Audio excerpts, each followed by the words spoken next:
नमस्कार, स्वागत है आपका खास खबर में और मैं हूं आपके साथ सपना दीपक बदेशिया। बुलेटिन का आगाज करेंगे। हरियाणा के मुख्यमंत्री नायब सिंह सैनी ने पंचकुला में आयोजित राज्य स्तरीय पंचायत सम्मेलन में पंचायती राज संस्थाओं को एक साथ कई नायाब सौगातें दी हैं।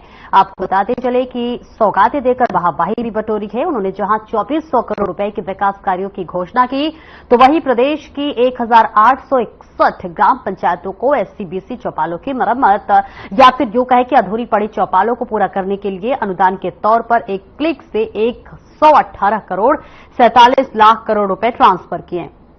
इसी के साथ मुख्यमंत्री ने पंचायती राज प्रतिनिधियों की पेंशन में बढ़ोतरी करने की घोषणा भी की।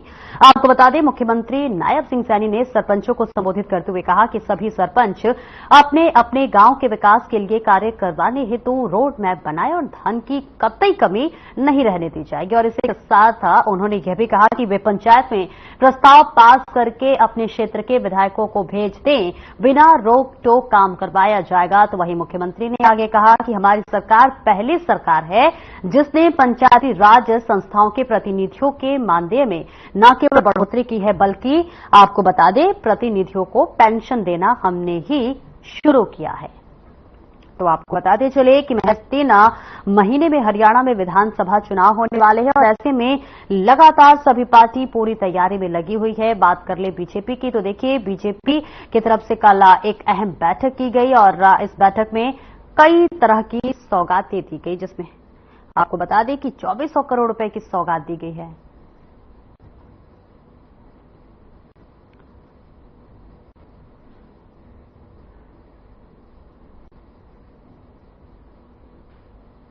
तो बस महज 3 महीने का वक्त बचा हुआ है और ऐसे में हरियाणा में विधानसभा चुनाव होने वाले हैं और ऐसे में देखिए कल एक महत्वपूर्ण बैठक बीजेपी की तरफ से मुख्यमंत्री नायब सिंह सैनी की अध्यक्षता में की गई, जिसमें आपको बता दें 2400 करोड़ रुपए की सौगातें दी गई, जिसमें रोजगार भी शामिल है।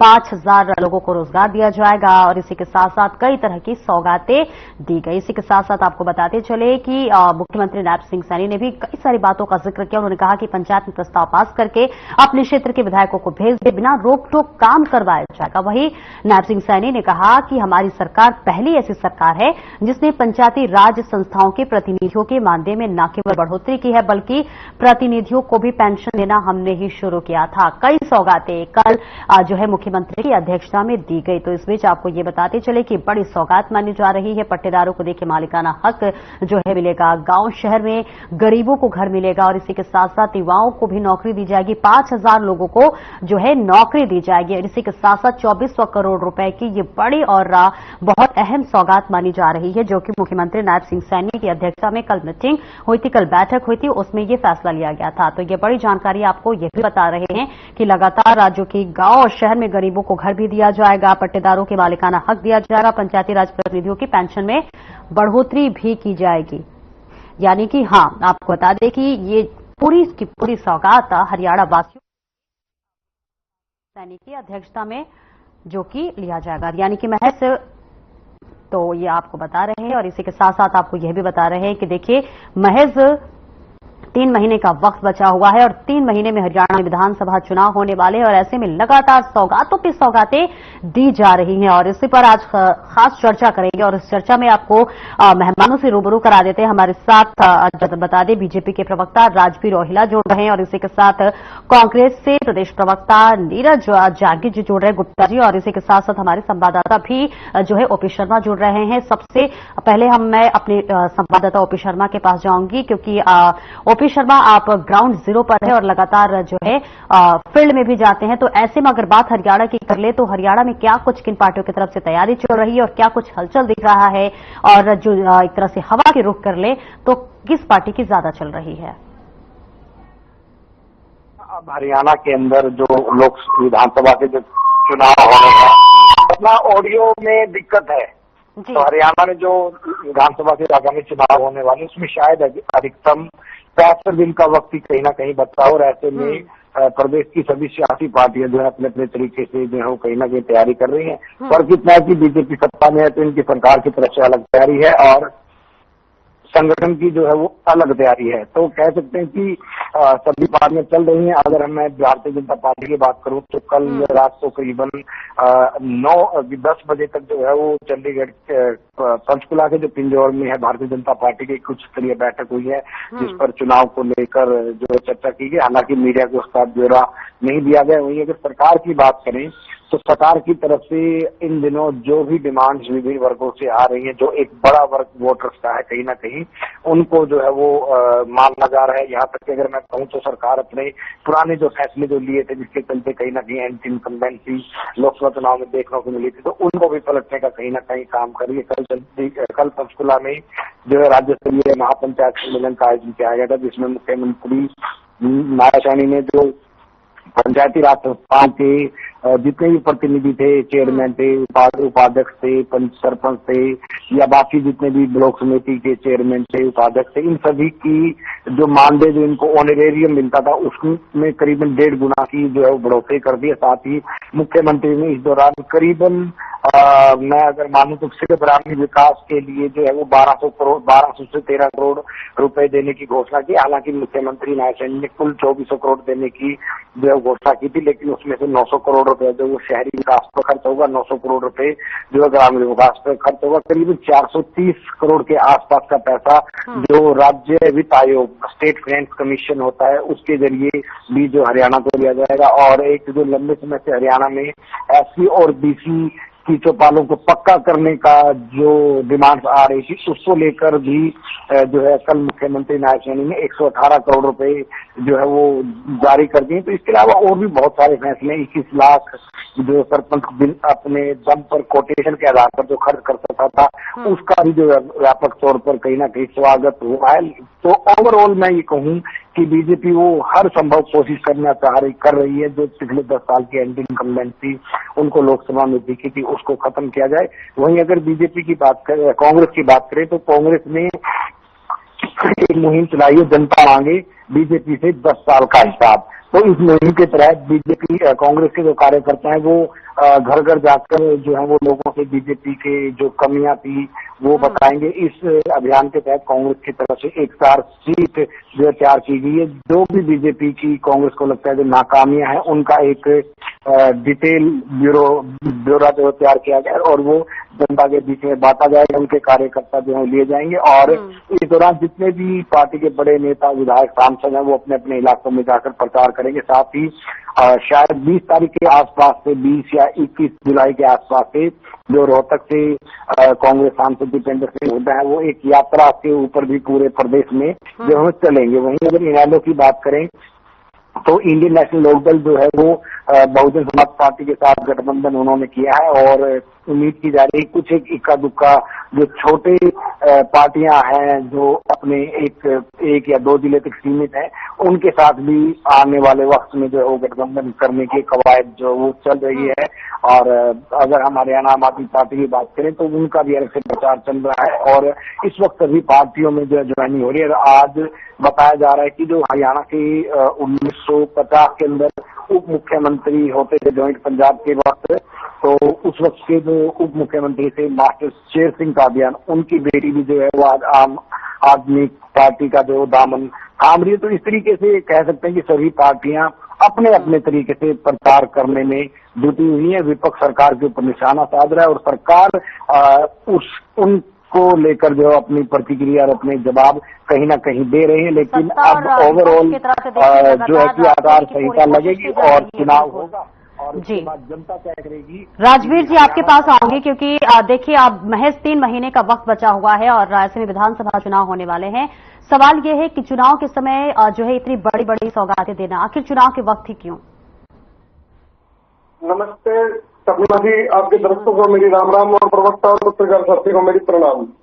भारतीय जनता पार्टी सिर्फ जनता को समर्पित सरकार है जिसने लगातार 10 साल अपना परफॉर्म करके दिखाया है। वो चाहे किसानों के लिए हो, मजदूरों के लिए हो, मध्यम वर्ग के लिए हो या अन्य वर्गों के लिए, युवाओं के लिए। तो हमने हर वर्ग के लिए काम करने का काम किया है। उसमें हमने 1,40,000 सरकारी नौकरियां दी है 10 साल में। हमने इंफ्रास्ट्रक्चर पे 12 हाईवे आए हैं हरियाणा में। आंगनबाड़ी के जो हमारे वर्कर थे उनको मानदेय बढ़ाया गया है। अभी जो पंचायतों के लिए जो घोषणाएं कीजिए वो ऐतिहासिक घोषणाएं हैं क्योंकि जो कांग्रेस सरकार थी वो कभी कुछ करती नहीं थी, वो सिर्फ अपने लूटने का काम करती थी। 5-5 रुपए के चेक दिए जाते थे। हमने 12,000 करोड़ का मुआवजा दिया किसानों को जिनकी फसल खराब हो जाती थी। 52 भरपाई योजना दी है। 17 फसलों पे MSP दिया है। कहने को तो बहुत लंबी लिस्ट हो जाएगी। इंफ्रास्ट्रक्चर पे सरकार लगातार काम कर रही है। तो हो जाएगी। सीवरेज की समस्या, हवा सीवरेज की समस्या के लिए इतनी बड़ी सौगात देने के पीछे का कारण क्या है? चुनाव के समय ही क्यों? क्या इससे पहले नहीं याद आई? ये चीजें लगातार चल रही है। ये कोई आज की घोषणा नहीं है। ये तो घोषणा भी हुई है। जो दो महीने से जो हमारा जो एक हम चुनाव में थे तो काम रुके हुए थे, तो उन्हीं कामों को आगे बढ़ाया जा रहा है। और अल्टीमेटली तो हमें जनता का काम करना है। जनता का पैसा जनता को समर्पित। नीरज गुप्ता जी, आपके पास आऊंगी।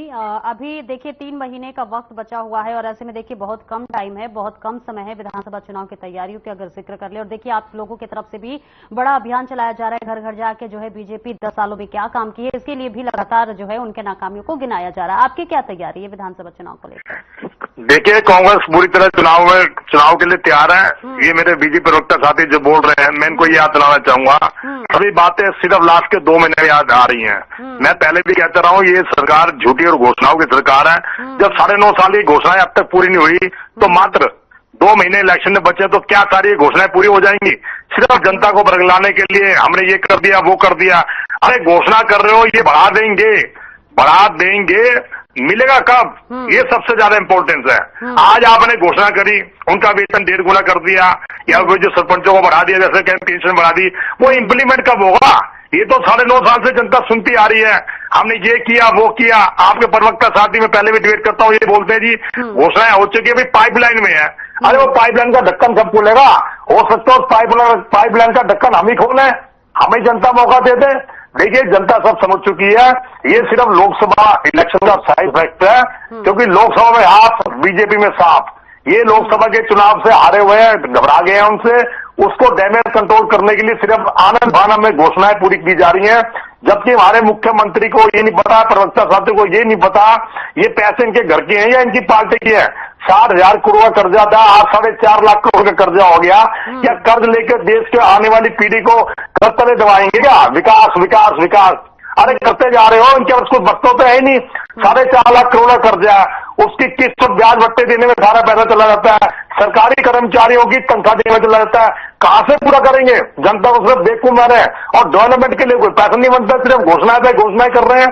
ये घोषणा इंप्लीमेंट कब होगी? सितंबर में, ये महीना देखिए, अक्टूबर सितंबर में आचार संहिता लग जाएगी। कहां से घोषणाएं पूरी हो जाएंगी? इनके फंड नहीं, ना कोई फंड का ब्यौरा है। दूसरा, कानून व्यवस्था का आप देखो, ये मीटिंग करते हैं सीधे सत्ता को ललचाने की। आज तक तो इतनी कानून व्यवस्था इतनी बिगड़ी है, मैंने नहीं देखा मुख्यमंत्री ने कोई डीजीपी के अधिकारी को बुला के या किसी और को बुला के कोई मीटिंग करियो, कानून व्यवस्था पे कोई विवेचना करियो। इनके गृह मंत्री अमित शाह जी आए, सिर्फ अपना स्वागत कराने फिर आ रहे हैं। वो देश के गृह मंत्री है, कानून व्यवस्था पर कुछ नहीं बोल रहे। हरियाणा में गोलियां चल रही है, खटाखट अपराधी भाग रहे हैं फटाफट। कानून व्यवस्था रुकने का नाम ही नहीं। अपराधी जो कानून, जो सामाजिक तत्व, इनके जो मुख्यमंत्री बना, उसको मुख्यमंत्री नहीं समझते। वरना आप देखिए, पहले करनाल की घटना हुई, ASI की हत्या कर दी, हिसार में गोलियां चली शोरूम पे और उसके व्यापारियों से फिरौती मांगी गई। कुणाल भाना फरीदा में मार दिया गया और अभी हाथी में हत्या होगी। कहां कंट्रोल कर रहे हैं बताइए? 10 दिन से कानून व्यवस्था बिगड़ती चली आ रही है। और देखिए, अब मैं एक बात और कहना चाहूंगा, जो व्यापारी वर्ग इनको सबसे ज्यादा टैक्स देता है, वो ही सुरक्षित कर रहा है। व्यापारी वर्ग सड़कों पर उतर रहा है। और हमारे बजरंगदास जी जो व्यापार मंडल के चेयरमैन, उन्होंने धमकी दी है कि हमको सरकार को चेतावनी दी है, अगर इन पर कंट्रोल नहीं किया तो पूरे राज्य में व्यापी चलान चला जाएगा। कानून व्यवस्था पे इनके प्रवक्ता कोई बोलते नहीं, सिर्फ इनको सत्य हटानी है। सत्य हटाने के लिए अपनी मीटिंग करेंगे, चाहे चंडीगढ़ कर लें, चाहे आने वाले समय कहीं और कर ले, सिर्फ सत्ता सत्ता सत्ता। बाहर में जाए जनता, प्रदेश की ना कानून व्यवस्था पे कंट्रोल है, ना कोई कंट्रोल है, सिर्फ इनको चाहिए सत्ता सत्ता सत्ता। राजवीर जी, जवाब दीजिए। 4.5 करोड़ का कर्जे की बात हो रही है कि कर्जा अभी तक जो है काम तो दिखा नहीं, मेट्रो का काम रुका हुआ, तमाम कामें रुकी हुई हैं और कर्जे पे कर्जा जो है लदा जा रहा है। इसका जवाब दीजिए। जी जी जी, विकासकारी और जन कल्याणकारी योजना में जो पैसा सरकार की, केंद्र सरकार की और हरियाणा सरकार की, आप कानून व्यवस्था में बात कर रहे हैं, शायद आप कल रात को भूल गए SIT ने 3 अपराधियों को एनकाउंटर में मारा है। तो वो दुर्दर्श अपराधी थे जिनका इन्हीं घटनाओं में नाम आया था। तो कानून अपना काम कर रहा है। तो आप ज्यादा घबराओ मत। भारतीय जनता पार्टी की जो नायब सैनिक की सरकार है, वो जनता की सुरक्षा के लिए भी खड़ी है, जनता के सहयोग के लिए भी खड़ी है, जनता की सहायता के लिए भी खड़ी है। तो हम लोग जनता को समर्पित है। हमने जो काम किए हैं लगातार काम जनता में बोल रहे। आप किसी भी गांव में जाओ, 10-20 बच्चे आपको बिना पर्ची बिना खर्ची लगे मिलेंगे।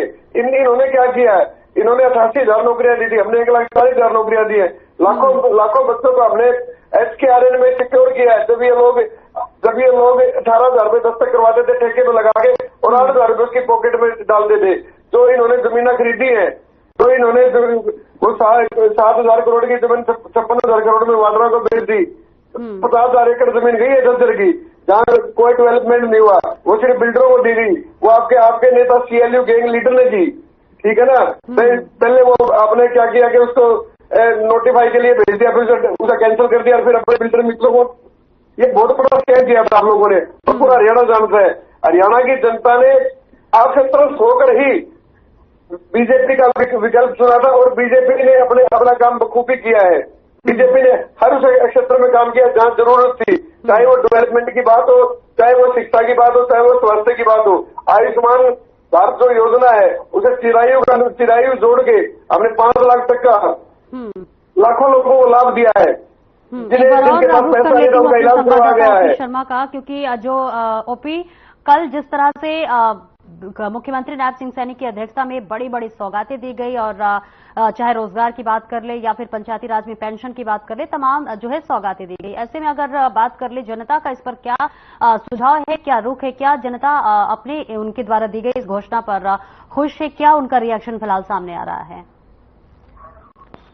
देखिए अपना जनता का क्या रिएक्शन आएगा, क्या नहीं रिएक्शन आएगा, इसकी जनता को कोई बात का नहीं है। सरकार क्या घोषणाएं करती है, क्या घोषणाएं नहीं करती, उससे कोई फर्क नहीं पड़ता, क्योंकि जनता को तो धरातल पर काम चाहिए। अगर किसी गांव में बिल्कुल धरातल पर जो काम है वो उस पर जनता वोट करती है। टूटी है और अगर उन लोगों को जो है गांव का सरपंच के पास इतना फंड है और वो जो है वो काम करते हैं, तो कहीं ना कहीं जाहिर सी बात है अगर उनकी जो रहने का जो स्टैंडर्ड है वो सुधरता है, उनको ज्यादा सहूलियतें मिलती हैं, उनको बिजली के रेट कम होते हैं, तो इस तरह का अगर कुछ सरकार देने में कामयाब होती है, 2 महीने का वक्त बचा है, आप 2 महीने कितने एस्टीमेट सरकार बना पाते हैं, कितने लागू कर पाते हैं, क्योंकि बहुत सारी ऐसी समस्याएं हैं जो लंबे समय से कहीं ना कहीं जो है वो पेंडिंग है। मैं ये नहीं कह रहा कि ये सिर्फ बीजेपी सरकार में, पिछली कांग्रेस सरकार के वक्त में भी इस तरह के बहुत सारे मामले थे, क्योंकि बहुत सारे चुनाव का वक्त है, बहुत सारी घोषणाएं की जाएंगी, हर वर्ष वो जो है कहीं ना कहीं मतलब एक एंड इनकम्बेंट खत्म करने के लिए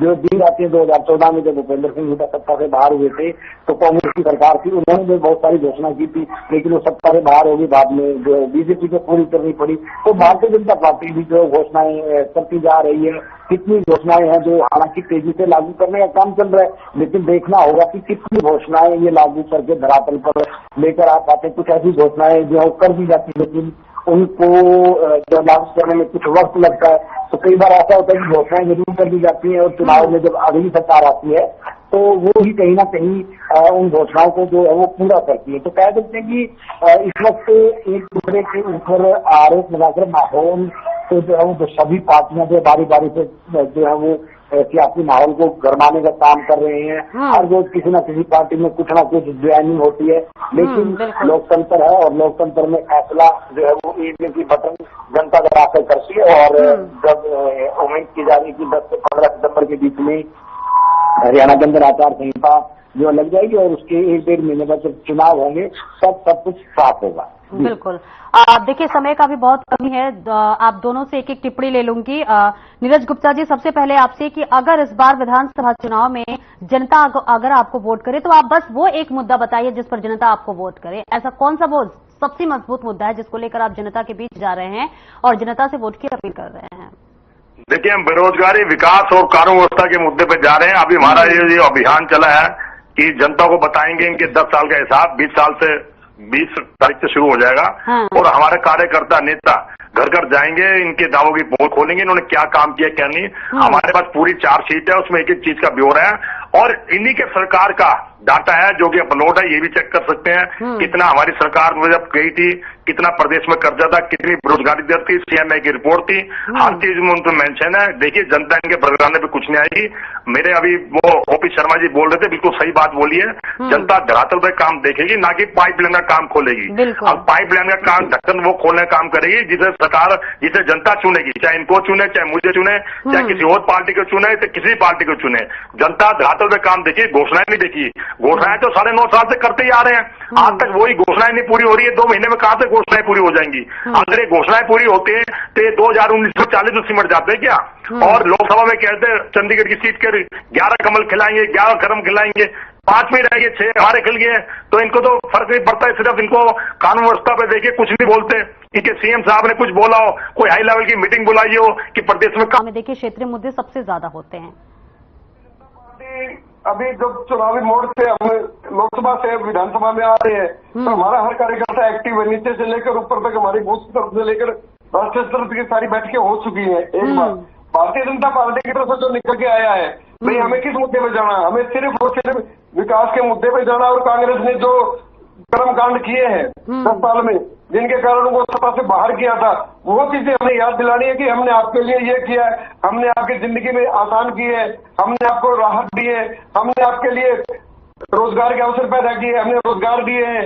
मतलब अल्टीमेटली हमने विकास के मुद्दे पे जो हमने 10 साल में किया है हम उस पर वोट मांगेंगे और जा रहे हैं अभी भी वोट मांगने के लिए। और जनता ने अपना मन बना रखा है, आने वाले समय में नायब सैनी जी के नेतृत्व में तीसरी बार भारतीय जनता पार्टी की सरकार बनने जा रही है हरियाणा में। तो ऐसे में लगातार देखिए ये भी कांग्रेस की तरफ से आरोप लगाया जा रहा है कि ना आप कानून व्यवस्था की बात कर रहे हैं, रोजगार जो कि सबसे चरम पर है कि युवा देखिए इधर उधर भटक रहे हैं, महंगाई का जिक्र कर रहे थे कि महंगाई अपने चरम सीमा पर है। और ऐसे में देखिए एक हॉस्पिटल का भी अभी जिक्र कर ले हरियाणा में, जो गुरुग्राम में 2016 या 17 में जो है उसको तोड़ दिया गया था, अभी तक उस पर काम रुका हुआ है। ये सारी चीजें जो हैं फिर अगर बात कर ले देखिए सड़क भी कई सारी जगह पे अभी ऐसे खस्ता हाल है, नाले भरे पड़े हैं। तो ऐसे में तमाम ऐसे मुद्दे हैं जो कि इस वक्त धरातल पर दिखाई दे रहे हैं। वो हॉस्पिटल का जो हमें जिक्र कर रही थी वो कब तक बनेगा? 80 करोड़ का गुड़गांव का बजट पास हुआ है अभी तो के लिए, ठीक है ना। तो और भी बहुत से काम है, बादशाहपुर में सीवरेज ट्रीटमेंट प्लांट लगेगा, डंपिंग यार्ड को ठीक किया जाएगा। मतलब बहुत सी चीजें तो चल रही है। ये विकास एक सतत चलने वाली प्रक्रिया है। हमने अपनी नीयत से काम किया है, जनता ने हमारी नीयत को सराहा है और हम जनता में जा रही है। और एक बात और कहना चाहूंगा, मैं जब ये रोजगार की बात करते हैं मेरे साथी थी तो ये अपनी सरकार का डाटा लेके आए 10 साल का, तो हमने कितनी सरकारी नौकरियां दी। दूसरा पानी का पानी हो जाएगा, क्योंकि ये लोग रोजगार के मुद्दे पर बात कर ही नहीं सकते। ये लोग तो उन लोगों को लगाते थे या तो क्षेत्रवाद के नाम पे या जातिवाद के नाम पे या सारी भाईचारे के नाम पे, वो मजबूत पैसे के दम पे ये लोग पैसे के दम पे नौकरियां देते थे। पूरा हरियाणा जानते। आज हरियाणा में तो भारतीय जनता पार्टी की सरकार ने जो नौकरियां दी हैं वो नौकरियां उन आम घर के बच्चों को दी हैं। बिल्कुल। देखिए समय भी बहुत कम है मेरे पास और बहुत बहुत शुक्रिया आप सभी को यहाँ से जुड़ने के लिए। और ओपी आपका भी बहुत बहुत शुक्रिया तमाम जानकारी देने के लिए। तो देखिए महज 3 महीने का वक्त बचा हुआ है और ऐसे में सत्ता पक्ष और विपक्ष की तरफ से आरोप प्रत्यारोप का जो सिलसिला है वो भी लगातार जो है इस वक्त जारी है। लेकिन आपको बताते चले कि महज 3 महीने में ही विधानसभा चुनाव होने वाले और ऐसे में जनता अपने वोट के चोट से किसको जो है घायल करती ये भी देखने वाली बात होगी। फिलहाल के लिए इस बुलेटिन में इतना ही। खबरों का सिलसिला आगे भी जारी रहेगा। नमस्कार।